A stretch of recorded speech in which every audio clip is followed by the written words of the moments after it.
Here we are at WrestleMania 30, Radio Row, Sam Roberts with Daniel Bryan. Daniel, what's the haps? Not much, just going around talking to a bunch of people. Everybody asking me to yell yes. So my voice is already a little scratchy. It's 7 o'clock in the morning, and I've been listening to you going from table to table. Everybody's asking you to yell yes, and you have shouted out the most inane DJ names that I've ever heard in my life. Yeah, and that's the thing. You have to be ready to do all that stuff. This is WWE superstar Daniel Bryan, and you're listening to DJ Quick Kick. And yeah. Like, I don't know what that is, but at some point you have to just stop asking. Yeah, you must have very quick kicks. They call him DJ Quick Kick. Just read whatever's on the paper. Did you ever think that you would be doing a media schedule that's this rigorous? Because you've been everywhere. I just talked to you at the press conference on Tuesday in New York. You were doing a red carpet last night. You're doing this all morning.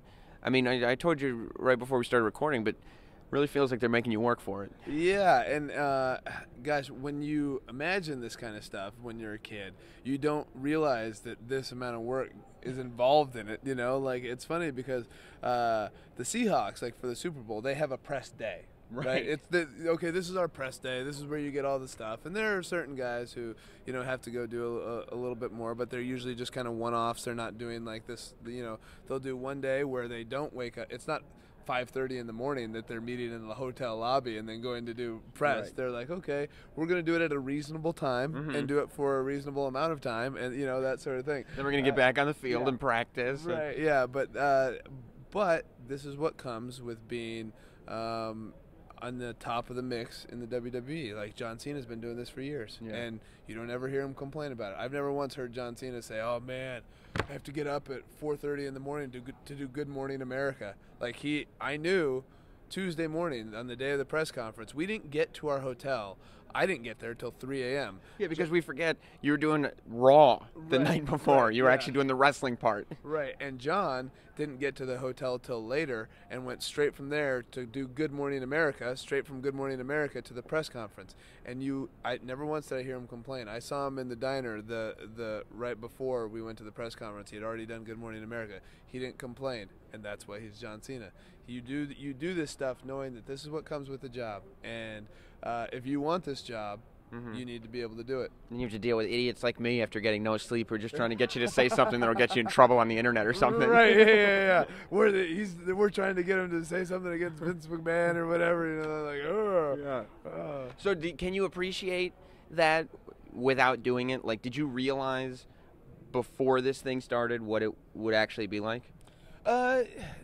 No, but I mean, you see. You know what I mean? Sometimes you see. Like, for example, when Sheamus beat me for the World Heavyweight Championship, you saw how busy his schedule was. And you saw, and like, you don't know until you experience it, but you see, like, okay, this is kind of what you can expect. And it's a completely different lifestyle. I've seen it with Brie. Brie is busier than anybody I've ever seen. Like, right now. I think right now she's busier than John Cena. Wow. As far as, like, because the season 2 of Total Divas has started, and so since November, she has not had 2 nights at home that I can remember, like, since November. And plus, the Bellas have always been like, well, they're twins, so we're gonna put them everywhere. And so so like, and we're trying to plan a wedding. Like, our wedding is next week, and so Brie hasn't been home for 2 nights in a row, and here we are for 6 months. She hasn't had that time, and we're trying to plan a wedding, and it's like, do you have a wedding planner? Are you gonna get there and be surprised? So we kind of have some people helping us. Her mom's really helping us, that sort of thing, but yeah, we don't have an actual wedding planner. That makes no sense to me. I mean, you really should. Although I did enjoy watching the reality show Total Divas and you freaking out at the cost of the wedding invitations. Oh my gosh, yeah. So the wedding invitations and the wedding invitations were actually my idea because I wanted wooden wedding invitations. Of course you did. Yeah. So we got those, and they were a little more expensive than they should have been, but that's what happens. Have you been reading the articles about you? Because now you're on. Like, my dad called me and he said, "Oh, Sports Illustrated had an article about Daniel Bryan, that wrestler. He's a vegan, huh?" And like Rolling Stone has an article about you now. Like, they're really kind of introducing the mainstream to you in a big way. Yeah, like I read the Rolling Stone article. I didn't see the Sports Illustrated one.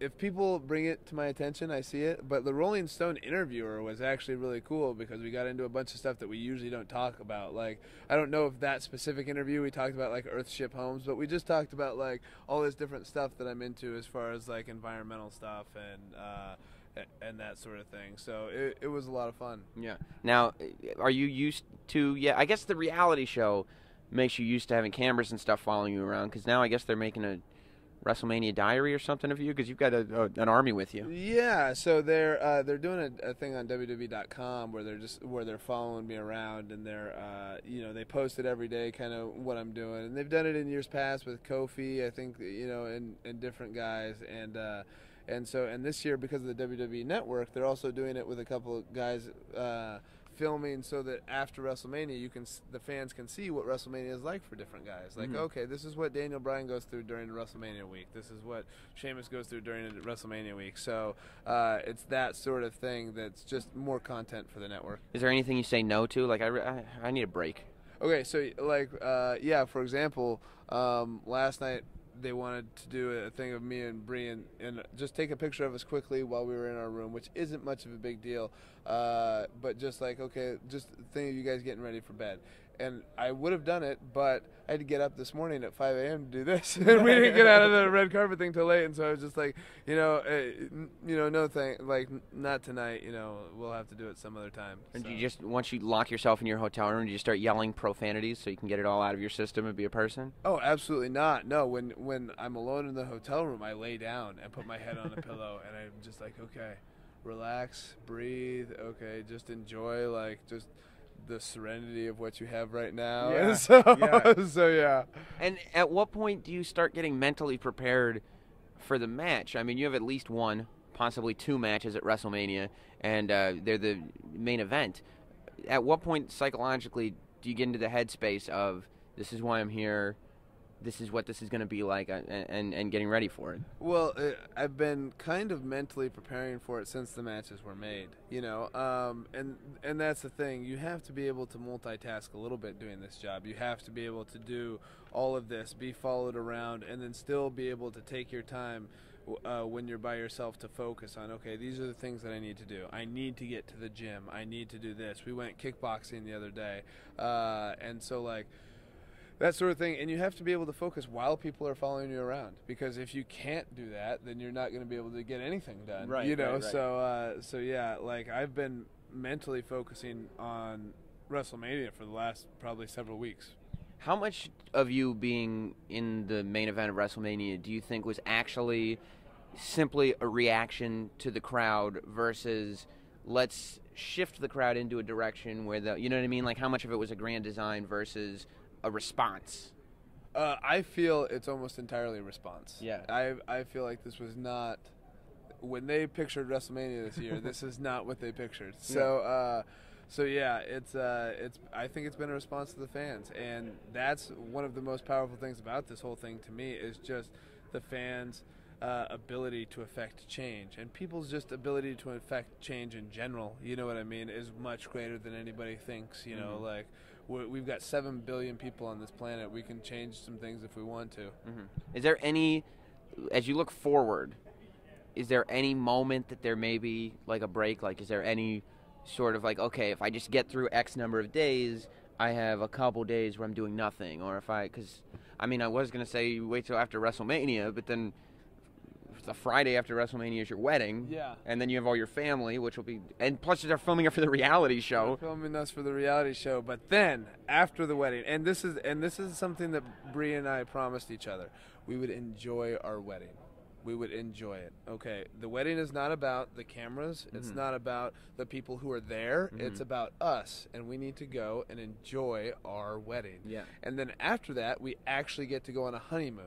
Right. Which is, I keep waiting for that phone call that's just going to be like, actually, we're going to need you for Raw on Monday, and so you can't go to your honeymoon. I've never been to Hawaii, and we're going to Hawaii for the honeymoon, so I just keep anticipating that, like, I'm waiting for, Friday night, I'm turning my phone off after we get married, and it's like, okay, I'm married, I'm going on my honeymoon, and nobody's going to cancel this for me. So, Are you going to Kauai? I'm not going to say where we're going. Smart. Yeah. Oh, so smart. I was just going to say, because I went to Kauai, and I think you'd find it. It's amazing. It's such a beautiful place. We're going to an eco retreat. So we're staying in a completely off-grid bamboo hut. And so, like, yeah. Wow. Yeah. So you are that is your Daniel Bryan time. Yeah. Yeah, that's my Daniel Bryan time. There's no cameras following us around. Yeah. There's nothing, it's just me and Bree and just the ocean, and just it's going to be fun. Do you think that people's expectations for what you owe them has changed since you've done stuff like this, since you become a main event guy, since you've done the reality show? Do people kind of feel like you owe them more and more of your personal life? It's interesting. I bring this up to Bree all the time because she's constantly getting on me about tweeting. Like, oh, you need to tweet more. Like you're the only guy who has like a reality show and a web team following him and all this stuff that doesn't really tweet. You're not really that active on Twitter. Yeah. I'm not, because I hate looking at my phone. I hate all that kind of stuff. But she says stuff like that to me, and this is what I tell her. I do not live my life for the entertainment of other people, although people are. So a lot of what we do is entertainment stuff, but that's not why I live my life.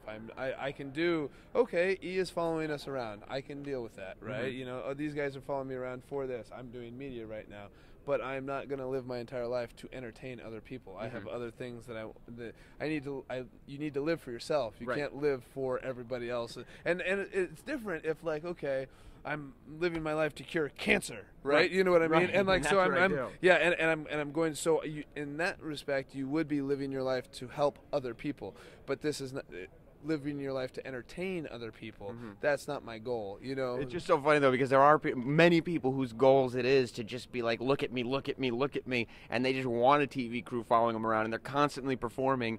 And they're not half as successful at it as you are. Like, you're just like, all right, if you want to see what I'm doing, you could see it. And people just find it inherently entertaining. Yeah, and that's the craziest part about all this, man, is like, if you would have asked any of my buddies that I grew up with, like, hey, would a reality show ever be interested in following Bryan around? Absolutely not. Like, he's probably the most boring guy we know. It's like, as far as like, he just likes to read and play with the dog and all that kind of stuff. And so the good thing is that people aren't actually following, except for like this sort of situation, people aren't actually following me around. They're following Bree around, who is much more entertaining. So that's better. Was Brie Bella always as eco-friendly as she is now, or was that something that you influenced her in quite a bit? She actually used to have an eco blog, like long before I ever got with WWE. She had an eco blog that she would do for the website and stuff like that. But she said the fans really hated it. Like, she would get like all these negative fan reactions, like we don't care what you think, and like all this kind of stuff. And I was like, wow, really? I was like, and if anything, she's always had that kind of consciousness, but I encourage her to I've encouraged her to get doing that blog again, because sure, there may be some people who hate it, but we reach a lot of people, and we have the ability to affect change and that sort of thing, and and I think it's awesome if she were to do something like that. But now she's just so busy, I don't know if she can just find the time to do something like that, because she would research the articles really thoroughly, and so that sort of thing, and then to get all this hate mail, like, oh, we don't care about you and your eco-consciousness. I feel so bad for wrestlers who try to do anything other than wrestling, because like, wrestling fans are just so, like, if you're a wrestling fan, you want wrestling all the time, and that's it. Like, and the minute you start, like, it's like, even on like my YouTube channel, like, if I start uploading interviews with people who aren't wrestlers, the first comments are always like, when's it gonna be another wrestler, dude? What are you doing? Right. And she's just sitting there trying to give tips on how to save the world, and getting hate mail for it. Well, and that's the thing, and that's the point where you have to stop living for other people and follow your own interests. And you can't, if you listen to what people say on the internet, like, you're just not going to be happy at all, because I'm sure there's lots of people who like me on the internet, but I'm also sure that there's lots of people who don't like me on the internet, which is why I stay away from the internet other than like looking for things that I like, right? Like, oh, I'm really into Earthship homes right now. Yeah. And so like I go to earthship.com and see what they're doing in Haiti and like all this different stuff. I'm into cob building, and so like, oh, I got these books on cob building and like all this different stuff that's going on. And not one of those people is talking about Daniel Bryan, right? Like they're not like saying, oh man, Daniel Bryan's trunks looked a little too tight on TV on Monday. I wonder if he's eating too many cupcakes. Like, I don't know if anybody says that on the internet, but like even if they did, I don't care. Like, it's funny that like we know what not only is the internet driving us crazy, like when you read it, because I'll go and search out terrible things that are said about me just because, but you also know what they're probably saying. Like I can make up, just like you can, exactly what they're saying. Well, and see, and to me, what I just did is that is my interpretation of what other guys say. Oh man, this guy on Twitter said this about me, and like I've had guys come up to me and say something like this. Do you think I looked fat out there today? And like I was like, no, why? Oh, because somebody on Twitter said that that they thought I looked big, and I was like, why are you? Who's the most sensitive guy in the locker room? Well, I'm not going to reveal that. Think you would. I'm not going to reveal that. You have to keep some secrets. There's got you can't have these guys who are supposed to be super tough. And I'm like, oh man, so and so was really sensitive about what somebody said on Twitter. Could you imagine if you had said their names? Yeah. How bad the tweets would have gotten for them? Oh yeah. It would get really, really bad. So yeah. Well, good luck with WrestleMania 30 this weekend. It's pretty amazing that you've gone from having an 8-second loss 2 years ago to kind of main eventing the show. Is that something? Are you a reflective guy? Do you sit there and think about like things in that context, or is it just sort of today's today? No, I'm very much a today type person. I feel like, and Bree and I have talked about this. We think I might be a dog. In the sense that dogs have a general memory of like things like, okay, when they see somebody, they're like, oh yeah, here's Brian, because I associate Brian with good things, right?